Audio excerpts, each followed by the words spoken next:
Assalamualaikum warahmatullahi wabarakatuh kepada pensyarah saya iaitu Puan Mariati binti Mat Saleh. Nama saya ialah Muhammad Razi Mirza bin Muhammad Nur Azam, nombor matrik S63666 dan saya daripada kumpulan 1. Pada hari ini, saya ingin membentangkan tugasan kedua bagi subjek penulisan kreatif iaitu rangka cerpen. Dalam tugasan kedua ini, ia merangkumi dua bahagian iaitu peta minda dan juga papan cerita. Dalam bahagian satu ini, ia merupakan sebuah peta minda berkenaan dengan idea cerpen bagi cerpen yang ingin saya karangkan di dalam tugasan akhir sekali nanti. Jadi bagi idea cerpen, ia mempunyai beberapa unsur yang penting dalam suatu penulisan seperti tema, persoalan, latar tempat, latar masa, watak dan juga teknik penceritaan.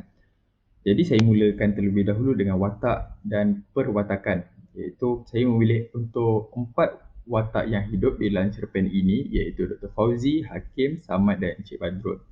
Jadi pertama sekali ialah Dr. Fauzi, huraiannya ialah Dr. Fauzi merupakan seorang pensyarah dan situasinya ialah dia mati secara tiba-tiba tanpa sebarang kesan percikan darah yang berlaku. Yang kedua ialah Hakim. Hakim mempunyai sifat ingin tahu yang sangat tinggi. Hakim tekad untuk menyiasat kes kematian Dr. Fauzi. Yang ketiga ialah Samad. Samad seorang yang patuh. Samad mengikuti semua idea dan gerak-gerik Hakim dalam menyiasat kes Dr. Fauzi. Akhir sekali ialah Encik Badrul. Encik Badrul merupakan seorang yang pendiam dan misteri dan seorang yang selalu bersendiri. Jadi saya hanya membuatkan ringkasan bagi perwatakan mereka. Jadi seterusnya ialah tema. Saya memilih tema penyiasatan kerana saya merupakan seorang pelajar sarjana muda bagi kimia analisis dan persekitaran yang banyak berkait dengan analisis, jadi saya memilih untuk membuatkan cerita tentang siasatan. Jadi huraiannya ialah Hakim berasa curiga dan ingin tahu akan punca kematian Dr. Fauzi. Oleh itu, dia mengajak kawannya Samad bagi menyiasat apakah dalang di sebalik kematian misteri yang terjadi. Seterusnya ialah persoalan. Persoalannya ialah persoalan apakah punca kematian Dr. Fauzi yang mati secara mengejut tanpa berlakunya sebarang percikan darah. Seterusnya kita beralih kepada latar tempat. Jadi saya memilih 4 latar tempat yang utama, iaitu yang pertama ialah Kenyir Eco Resort, tempat di mana Dr. Fauzi, Hakim dan Samad menginap sepanjang 3 hari berada di Tasik Kenyir. Yang kedua ialah Tandas Bilik A03, tempat Dr. Fauzi ditemui mati dalam keadaan terbaring di atas lantai. Yang ketiga ialah Tangki Air Belakang Resort, tempat di mana Hakim dan Samad menemui punca kematian Dr. Fauzi. Yang terakhir ialah Tasik Kenyir, tempat di mana Hakim dan Samad mengambil sempak air untuk projek ilmiah tahun akhir mereka. Seterusnya ialah latar masa. Jadi saya hanya memilih beberapa latar masa sahaja. Jadi yang pertama ialah hari Khamis pukul 3 petang, Dr. Fauzi, Hakim dan Samad sampai di Tasik Kenyir dan mendaftar tempat penginapan di Kenyir Eco Resort. Yang kedua ialah hari Jumaat pukul 9 pagi, mayat Dr. Fauzi ditemui di atas lantai tandas biliknya. Yang ketiga ialah hari Jumaat pukul 3 petang, Hakim sedar akan tandas bilik Dr. Fauzi mempunyai saluran udara yang mencurigakan. Dan akhir sekali ialah hari Jumaat pada pukul 4 petang, Hakim dan Samad menjumpai sebuah tangki yang mencurigakan yang hanya menyalurkan ke tandas bilik Dr. Fauzi. Akhir sekali ialah teknik penceritaan. Jadi di dalam cerpen saya mungkin akan gunakan 4 teknik penceritaan sahaja iaitu teknik pemberian, imbas kembali, suspense dan juga dialog.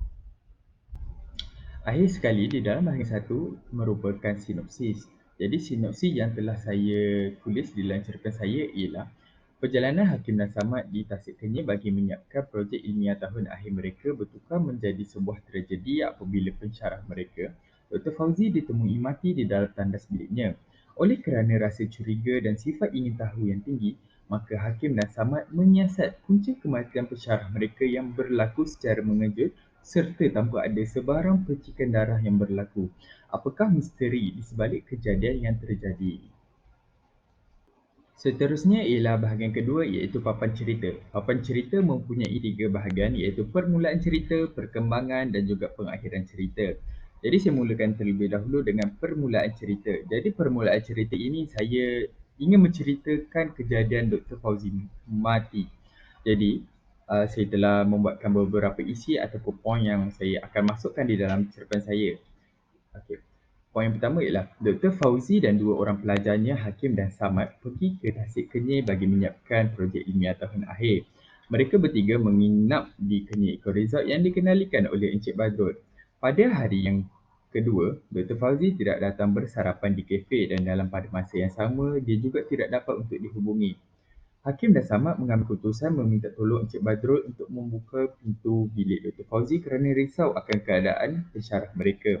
Dr. Fauzi ditemui mati dalam keadaan terbaring di atas lantai tandas biliknya. Namun, tiada sebarang percikan atau pertumpahan darah yang berlaku yang menyebabkan Hakim Samad dan Encik Badrul keliru apakah punca kematian Dr. Fauzi. Encik Badrul membawa mayat Dr. Fauzi ke hospital terdekat bagi pemeriksaan lanjut. Jadi teknik penceritaan yang saya gunakan bagi permulaan cerita ialah teknik pemberian, dialog dan juga suspens. Seterusnya ialah bahagian perkembangan cerita. Di dalam bahagian ini saya menumpukan di mana Hakim dan Samad ingin membuatkan penyiasatan terhadap kematian pensyarah mereka iaitu Dr. Fauzi. Jadi poin yang saya telah tulis ialah Hakim berasa curiga dan ingin menyiasat punca kematian Dr. Fauzi serta seluruh kawasan Kenyir Eco Resort terutamanya bilik Dr. Fauzi. Hakim mengajak Samad untuk meneroka bilik Dr. Fauzi dan bilik-bilik yang lain untuk mencari sebarang petunjuk yang ada. Hakim menjumpai satu saluran udara yang aneh di dalam tandas bilik Dr. Fauzi, di mana saluran seperti itu tiada di dalam tandas biliknya atau bilik Samad atau bilik-bilik yang lain. Hakim dan Samad mengikuti saluran udara tersebut bagi mengetahui apakah rahsia di sebaliknya dan apakah yang disalurkannya. Mereka menjumpai sebuah tangki bersaiz sederhana yang hanya menyalurkannya ke tandas bilik Dr. Fauzi. Tangki tersebut mengandungi cecair dan mempunyai alat untuk menukarkannya daripada cecair kepada bentuk gas. Hakim dan Samad mengambil sampel air tersebut untuk menganalisis apakah cecair tersebut sebenarnya. Mereka juga menjumpai cap jari pada tangki tersebut. Bagi perkembangan cerita, saya juga menggunakan teknik penceritaan yang sama seperti permulaan cerita iaitu pemberian, dialog dan juga suspens. Akhir sekali ialah bahagian pengakhiran cerita. Saya menumpukan di mana bagaimanakah misteri bagi kejadian kematian Dr. Fauzi ini terungkap. Jadi, poinnya adalah pada hari ketiga, mereka berjaya mengetahui apakah cecair yang digunakan di dalam tangki tersebut. Ia merupakan cecair bertoksik yang boleh membawa maut sekiranya terhidu secara berlebihan. Hakim dan Samad mengesyaki cap jari yang berada pada tangki adalah milik Encik Badrul. Mereka mengambil cap jari Encik Badrul pada telefon bimbitnya lalu membandingkan kedua-dua cap jari. Kedua-dua cap jari mereka sepadan, maka mereka mengetahui bahawa Encik Badrul lah yang membunuh Dr. Fauzi. Disebabkan perbuatannya sudah terbongkar, Encik Badrul menceritakan mengapa dia tergamak membunuh Dr. Fauzi. Disebabkan kejadian masa lalu, Encik Badrul menyimpan dendam terhadap Dr. Fauzi kerana memusnahkan kerjaya Encik Badrul. Encik Badrul menyerahkan dirinya kepada pihak polis. Jadi teknik penceritaan yang saya gunakan ada sedikit berbeza iaitu pemberian dan dialog sama, cuma yang berbeza adalah teknik imbas kembali di mana di situ Encik Badrul akan menceritakan mengapa dia menyimpan dendam terhadap Dr. Fauzi. Jadi itu sahaja pembentangan saya bagi tugasan kedua iaitu rangka cerpen. Sekian, terima kasih.